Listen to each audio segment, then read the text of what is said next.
հարկային օրենսգրքում սույն փոփոխությունների իմաստը հետևյալն է, եւս 1 տարով հետաձգել ավելացված արժեքի հարկի ազատման արտոնությունը այն քաղաքացիների համար, այն ֆիզիկական իրավաբանական անձանց համար, ովքեր որ էլեկտրական շարժիչով մեքենաներ են ներմուծում, մեկ բացառությունը հետևյալն է, մենք առաջարկում ենք այս նոր կարգավորումը կիրառել 2023 թվականի դեկտեմբերի 31-ից հետո թողարկված, այսինքն 2024, 2025 եւ 2026 թվականի արտադրության, որտեղ 26 թվականին է գործելու արտադրության մեքենաների համար։ Ուզում եմ ներկայացնեմ նաեւ որոշակի վիճակագրություն, մասնավորապես Հայաստանը 2022 թվականին ունեցել է 22, 23, 24 թվականներին ունեցել է ոչ միայն ավելացված արժեքի հարկի արտոնություն, այլև նաև մաքսատուրքից ազատման արտոնություն քվոտայի շրջանակում 22 թվականին 7000, 23, 24 թվականներին եւ 25 թվականներին 8000-ական միավոր եւ պետք է նշենք, որ 23 թվականին ներմուծման ծավալը մեքենաների կազմել է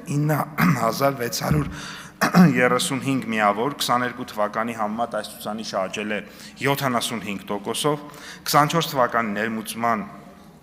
ծավալը կազմել է 11793 միավոր, ինչը 23 թվականի համեմատ աճել է արդեն 22%-ով, եւ նշեմ, որ համեմատության համար նշեմ, որ 19 թվականի համեմատ 24 թվականին 17.6 անգամ ավելի շատ էլեկտրական շարժիչով ավտոմեքենաներ եւ նմանատիպ ուրեմն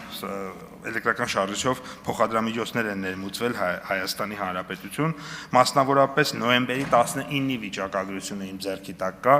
նոյեմբերի 19-ի դրությամբ արդեն 25 թվականի վիճակագրությունը ասեմ, ուրեմն Հայաստանը եկել 16381 միավոր ավտոմեքենա, 7 միավոր ավտոբուս եւ 2479 միավոր մոտոցիկլետ կամ մոպեդ, այսինքն մենք ուրեմն փաստացի արդեն 19000 ավտոմեքենա ենք այս տրանսպորտային միջոցը այս տարի Հայաստան եկել, ինչը նախորդ տարվա համեմատ բավականին շատ է եւ հետեւաբար կարող ենք ակնկալել մինչեւ տարեվերջ, որ կկրկնապատկվի նախորդ տարվա նկատմամբ ուրեմն նախորդ տարվա ներմուծման ցուցանիշը, ինչու համար է սա կարեւոր եւ ինչի է կառավարությունը այս քաղաքականությունը կարեւորում ենք հետեւյալ պատճառներով նախագծի ընդունմամբ նպաստավոր պայմաններ կստեղծվեն երկրում էլեկտրական շարժիչով տրանսպորտային միջոցների ձեռքբերումը ու շահագործումը խթանելու համար, ինչպես նաև կանաչ տնտեսության նպատակներին հասնելու համար, արտոնության կիրառումը ամբողջովին կառավարության քաղաքականությանը համահունչ է, մենք վերջերս ընդունել ենք կանաչ տաքսոնոմիան, մենք ընդունել ենք կանաչ եւ կայուն տնտեսության ռազմավարական ծրագիրը այս տարվա ընթացքում եւ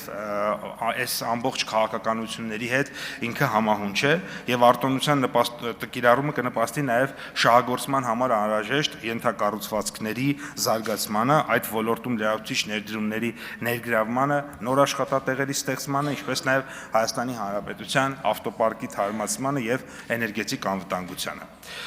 Նշեմ նաև, որ բացի տնտեսական եւ տեխնոլոգիական օգուտներից նախագիծը ունի նաև բնապահպանական կարևորություն, այն ուղղակիորեն բխում է կառավարության 21 թվականի ապրիլի 22-ին ընդունված Փարիզյան համաձայնագրի ներքո Հայաստանի Հանրապետության 21-30 թվականների ազգային մակարդակով սահմանված գործողությունները հաստատելու մասին որոշմամբ ամրագրված Հայաստանի Հանրապետության պարտավորություններից, որի շրջանակներում մենք պարտավորվել ենք մինչև 2030 թվականը Հայաստանում արտադրվող ջերմոցային գազերի քանակը 1990 թվականին արտադրվողի համեմատ 40%-ով կրճատել։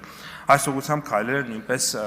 բնականաբար այս գործողությունը կնպաստի։ Սա երկրի էներգետիկ անվտանգության համար կարևոր նշանակություն ունի եւ կարևոր է, որպեսզի նաեւ զուգահեռ քաղաքականությունների հետ իրեն համադրենք, սա կլրացնի եւ կարծում ենք, որ էական դրական նշանակություն կունենա